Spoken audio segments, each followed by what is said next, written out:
Hello, welcome to the cafe IAS. हमने nature of Indian status जैसा preamble में बताया गया है उस पर डिस्कशन कर लिया था। इस लेक्चर में हम डिस्कस करेंगे ऑब्जेक्टिव्स के बारे में। ऑब्जेक्टिव्स हमने पढ़े थे, बहुत सारे हैं, जस्टिस, इक्वालिटी, फ्रेटर्निटी। तो एक एक करके हम सारे डिस्कस कर लेते हैं। So let's start with justice. Justice preamble में 3 तरह के जस्टिस मेंशन्ड हैं, सोशल, इकोनॉमिक एंड पॉलिटिकल। ये होते क्या है एक्चुअली में? जस्टिस होता क्या है? Justice is the quality of being fair, और ये 3 तरह से हो सकता है। सोशल का मतलब क्या होता है? Absence of privilege. It simply means social justice denotes the equal treatment of all. तो जस्टिस की जब हम बात करें कि ट्रीटमेंट, हम सबको बराबर ट्रीट कर रहे हैं कि नहीं, ऐसा तो नहीं किसी को खास ट्रीटमेंट मिल रहा है, किसी को नॉर्मल ट्रीटमेंट मिल रहा है। दूसरा होता है economic justice. Economic justice discrimination on the basis of income, wealth and property. यानी कि कोई रिच है उसको हम अच्छे से ट्रीट कर रहे हैं, और पुअर है उसको अच्छे से हम ट्रीट नहीं कर रहे हैं, उससे बिहेव अच्छे से नहीं कर रहे हैं, या फिर और भी कुछ उसके बेनिफिट्स हैं उसको प्रॉपर नहीं मिल पा रहे हैं, अपॉर्चुनिटीज़ नहीं मिल पा रही हैं। So elimination of such inequalities. So justice social की बात कर ली हमने, इकोनॉमिक जस्टिस की बात कर ली। अब इन दोनों को combinedly, social justice and economic justice को कह दिया जाता है डिस्ट्रीब्यूटिव जस्टिस। ये देखिए थर्ड लाइन में यहाँ पे देखिए हाईलाइट कर रहा हूँ मैं, डिस्ट्रीब्यूटिव जस्टिस। ये कहाँ पे मेंशन्ड है? डिस्ट्रीब्यूटिव जस्टिस से रिलेटेड प्रोविजंस हमारे डीपीएसपी में, directive principle of state policy, ये आगे हम देख लेंगे। तीसरा है पॉलिटिकल जस्टिस। पॉलिटिकल जस्टिस का मतलब है कि पॉलिटिकल प्रोसेस में पार्टिसिपेट करने का equal right, that is equal political rights, voting rights, access to political office, voice in the government, यानी पार्टिसिपेशन। तो ये सारे हैं political justice. Participation is also an element of good governance. Good governance का एक element है participation, right. सो justice ये हो गया। Let's move to the equality. Equality 2 तरह की है, ऑफ स्टेटस एंड अपॉर्चुनिटी। याद रखना, इक्वालिटी का मतलब होता है डिस्ट्रीब्यूशन ऑफ अपॉर्चुनिटी, यानी कि अपॉर्चुनिटी हर किसी को बराबर तरीके से डिस्ट्रीब्यूट की गई है कि नहीं, कि अपॉर्चुनिटी के डिस्ट्रीब्यूशन में कोई भी डिस्क्रिमिनेशन ना हो, that is equality, right. And equal access of opportunity to everyone, that simply means absence of special privilege to any section of society। अगर हम फंडामेंटल राइट्स की बात करें तो ये आर्टिकल 14 से लेके 18 तक ये फंडामेंटल राइट्स में इक्वलिटी की बात होती है। कौन कौन से आर्टिकल हैं डिटेल में बाद में बात करेंगे। एक ब्रीफ इंट्रोडक्शन ले लीजिए कि article 14 talks about rule of law, 15 and 16 talk about the equality and no discrimination on the basis of religion, caste, race, gender in employment and admission to any educational institution. Article 17 talks about the untouchability and Article 18 talk about the, जो हम अब use करते हैं ना titles, जैसे पहले use करते थे राय बहादुर, महाराजा, राजा, इस तरह के टाइटल आप यूज़ नहीं कर सकते। कौन से टाइटल यूज़ कर सकते हैं? एजुकेशनल टाइटल है, जैसे पीएचडी में डॉक्टर हो गया, या फिर मिलिट्री टाइटल्स है, वो आप यूज कर सकते हैं। बाकी सारे टाइटल बैंड हैं। तो ये किसका एक पार्ट है? इक्वलिटी, सबको इक्वल ट्रीटमेंट मिले, अपॉर्चुनिटी सबके लिए इक्वल हो, डिस्ट्रीब्यूशन ऑफ अपॉर्चुनिटी सबके लिए एक हो। ऐसा नहीं महाराजा है तो उसको स्पेशल ट्रीटमेंट दिया जाए, नो। तो इट टॉक्स अबाउट इक्वलिटी। और भी कुछ आर्टिकल हैं अपने कॉन्स्टिट्यूशन में। आर्टिकल 326 वोटिंग राइट्स, सभी के लिए, जो भी 18+ है सभी के लिए वोटिंग राइट्स हैं, वो वोट कर सकता है। दूसरा है इलेक्टोरल रूल्स में रिलीजन, रेस, कास्ट और सेक्स, यानी जेंडर हालांकि एक सोशल टर्म है, बट आप सेक्स याद रखिए, मेल और फीमेल और ट्रांसजेंडर, इनके बेसिस पे आप कोई भी डिस्क्रिमिनेशन नहीं कर सकते, सभी को इंक्लूड आपको करना पड़ेगा। इलेक्टोरल रूल्स मतलब वोटिंग की जो लिस्ट बनती है वो वाली voting list. Article 39 to secure adequate means of livelihood to all, ये डीपीएसपी का एक प्रोविज़न है। तो कई ऐसे प्रोविजंस हैं जो इक्वलिटी के लिए किए गए हैं अपने कॉन्स्टिट्यूशन में। तो equality of status and opportunity. देखिए हमने जस्टिस और इक्वलिटी देख तो लिए, लेकिन कई बार क्या होता है ये दोनों में थोड़ा सा कंफ्यूजन होता है जो आपको भी शायद हो रहा होगा. So let's understand the difference between equality and justice. ये वाला लेक्चर आप अच्छे से समझ लीजिएगा क्योंकि ये इक्वलिटी एंड जस्टिस का डिफरेंसेस है वो आपको बहुत रेयरली ही कहीं मिलेगा कि इनमें डिफरेंस क्या होता है. So we'll talk about in this lecture the difference between equality and justice. Equality क्या होती है? Equality means equal position, status और treatment by the society. That simply means everyone has everything equal. और justice का मतलब है quality of being just, righteous और fair in every aspects. ठीक है, थोड़ा सा डिटेल में समझते हैं कि इक्वलिटी का मतलब हो गया कि हर एक के पास हर चीज़ बराबर है. Okay, think in terms of rights and privilege, यानी कि इवनली जो रिसोर्सेज हैं आपके वो इवनली डिस्ट्रीब्यूटेड है, सबको बराबर डिस्ट्रीब्यूशन हो गया. ठीक है. और on the other hand justice का मतलब है कि ये हमें मान लेना चाहिए कि सबके सब इक्वल नहीं है. जस्टिस का मतलब होता है कि to understand that not everybody is equal in terms of status और access to opportunity, hence we should provide legal means to do so. ऐसे लीगल मीन्स प्रोवाइड किए जाएं जिससे सब इक्वल हो जाएं. टू रिमूव द बैरियर, यानी equality में जो बैरियर आ रहे हैं उनको रिमूव करने का काम है, that is justice. Right. So while equality is state of being equal, और जस्टिस का मतलब है ये इक्वलिटी सोसाइटी में एक्चुअल में प्रैक्टिस हो रही है कि नहीं हो रही है. Right. So equality mainly talks about input, कि हमारा इनपुट क्या है, हम सभी को बराबर रख रहे हैं कि नहीं. और जस्टिस का मतलब it mainly concern with the outcomes, कि जो इक्वलिटी आपने रख तो दी लेकिन आउटकम क्या है, वो सभी को मिल पा रही है, एक्सेस कर पा रहा है कि नहीं कर पा रहा है. So it mainly talks about providing the generally legal ways to remove those barriers and fixing the system. So everybody has access to opportunity. Right?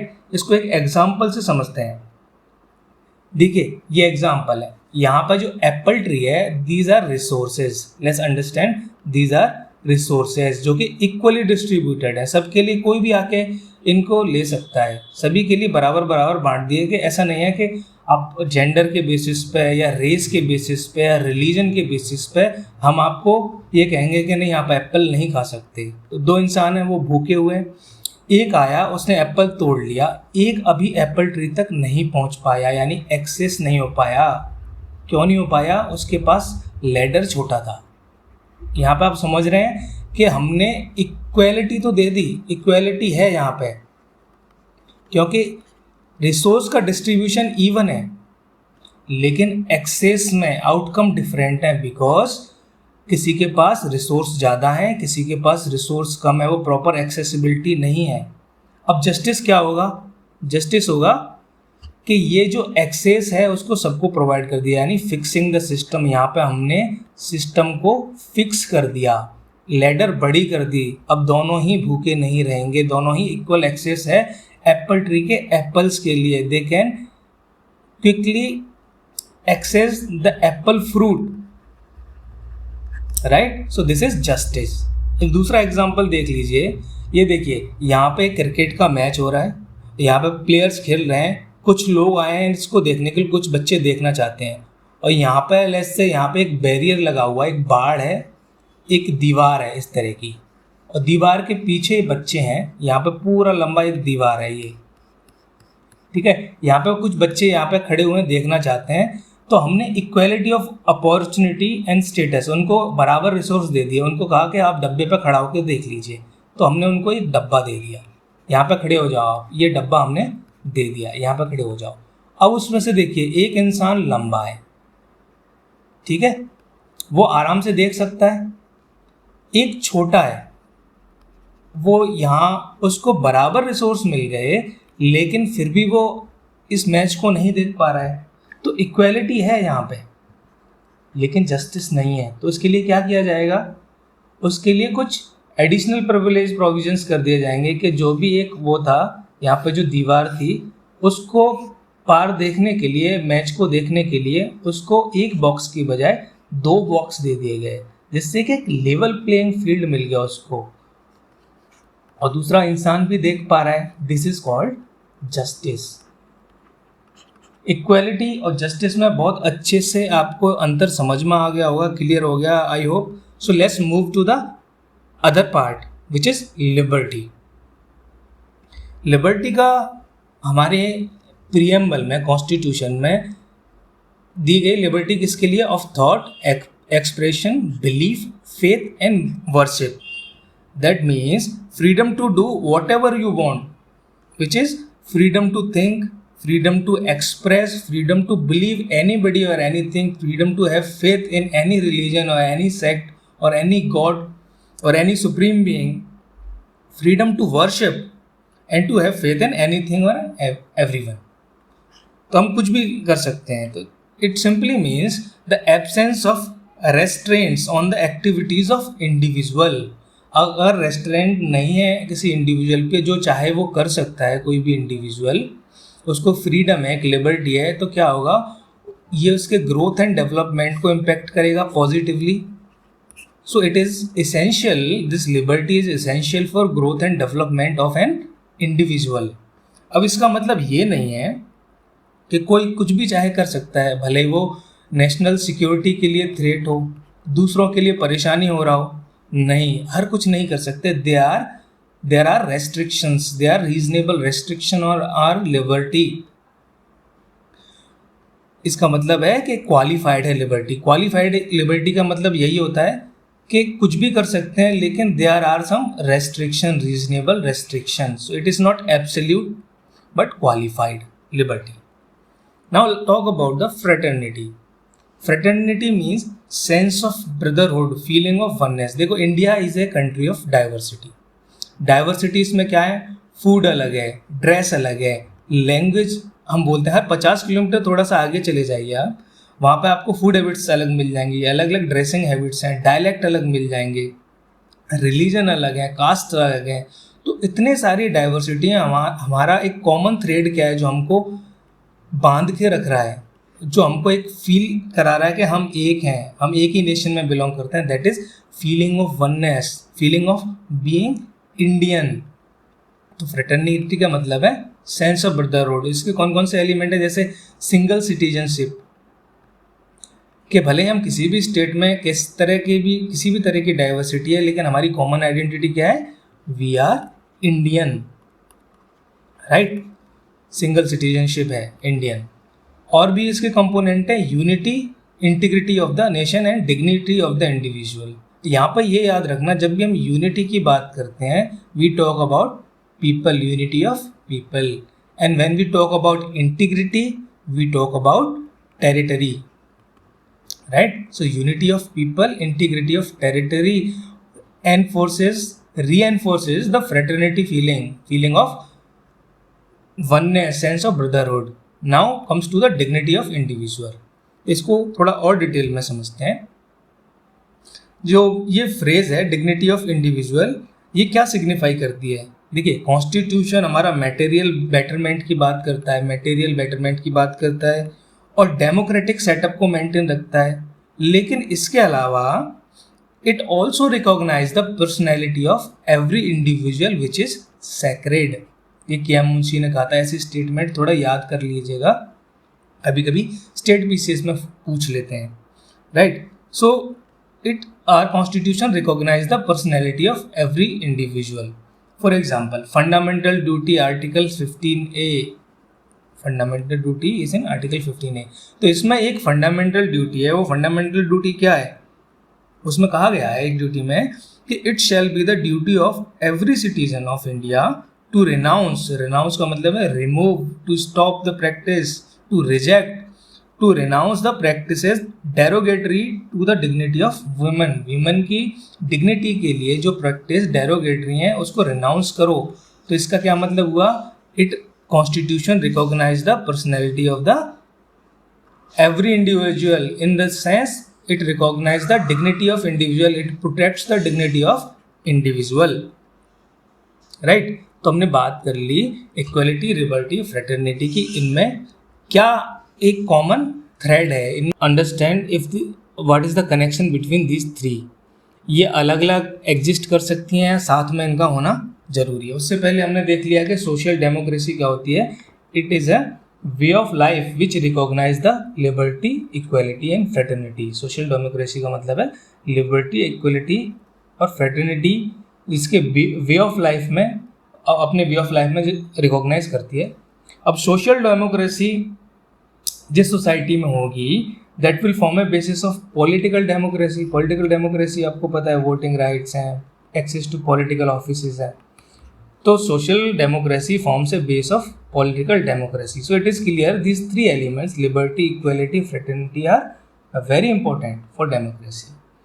So they exist together, right? So hence union of Trinity, which is principle of liberty, equality and fraternity, is they are important and are interconnected. These all three are interconnected. They need to exist together for the survival of democracy. के survival के लिए इन तीनों का exist करना एक साथ बहुत ज़रूरी है. कैसे समझते हैं? देखिए, without equality liberty would produce the supremacy of few. अब विदाउट इक्वलिटी यानी किसी किसी को हमने खास प्रिविलेज दे दिए. लिबर्टी का मतलब है कि इंडिविजुअल कोई भी एफर्ट कर सकता है. लिबर्टी मतलब individual initiatives to grow personally as one requires और एज वन वांट्स.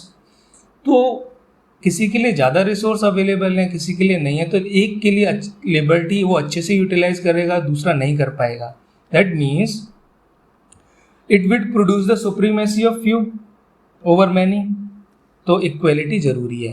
अब फॉर एग्जांपल इक्वलिटी हुई और लिबर्टी नहीं हुई. लिबर्टी नहीं हुई तो किसी को ग्रो करने का एक उसको रिकॉग्नाइज नहीं किया जाएगा, उनके एफर्ट्स को, उनकी मेरिट को ध्यान नहीं दिया जाएगा. बिकॉज फोकस क्या रहेगा? इक्वलिटी, सभी इक्वल हैं. किसी के पर्सनल एफर्ट्स को ग्रो करने को रिकॉग्नाइज नहीं किया जाएगा तो सारे डिस्करेज होंगे कि नहीं, कि अगर मेरी चीज़ें रिकॉग्नाइज नहीं हो रही हैं, मुझे क्रेडिट नहीं मिल पा रहा है, तो why would I make efforts for the development and growth? Because everybody in the end should be equal. So equality है, अगर लिबर्टी नहीं है तो क्या करेगा? वो डिस्करेज करेगा इंडिविजुअल इनिशिएटिव को. That would kill individual initiative. So they need to exist together, right? Now let's move to the significance of preamble. ये हम बहुत बार डिस्कस कर चुके हैं. एक और हल्का सा रिकैप देख लेते हैं कि it expresses the dream and aspiration and it represents the grand vision of the founding fathers of our constitution, right? So preamble to our constitution express what we had thought or dreamed so long, right? It embodies the basic philosophy. It embodies this basic philosophy and the fundamental values like political, moral, religious on which constitution is based. It also talks about the political society.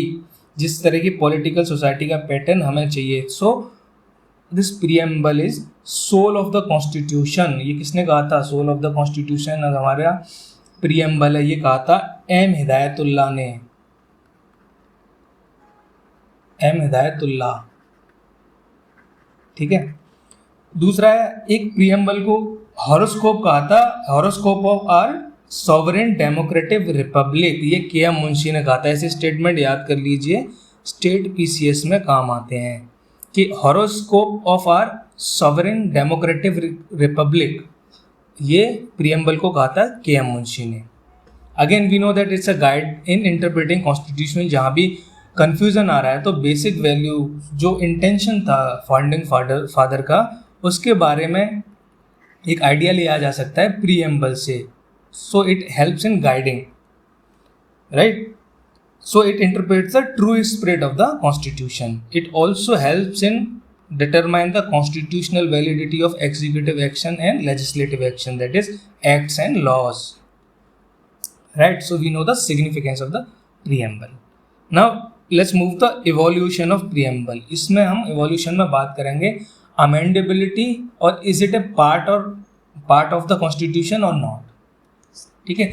अब देखिए 1960 में Britishers, देखो 1947 में start करते हैं. 1947 से 1947 में Britishers ने जब डिवाइड किया था इंडिया पाकिस्तान की बाउंड्री को, तो उनको प्रॉपर ज्योग्राफी के बारे में पता नहीं था, तो डिमार्केट नहीं हुए थे कुछ रीजन, कुछ टेरिटरीज जहाँ पे इंडिया पाकिस्तान के बीच में डिस्प्यूट था कि ये हमारी टेरिटरी में आएगा या पाकिस्तान की टेरिटरी में जाएगा, ठीक है.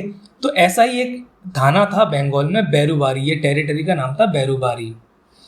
उसके ऊपर विवाद था कि पाकिस्तान को बिलोंग करना चाहिए या इंडिया को बिलोंग करना चाहिए। तो ये केस चल रहा था 1960 में। अब इस केस का हमारे प्रियम्बल से क्या लेना देना, ये तो बैकग्राउंड समझ गया आप बैरूबारी का। अब इसका प्रियम्बल से क्या लेना देना,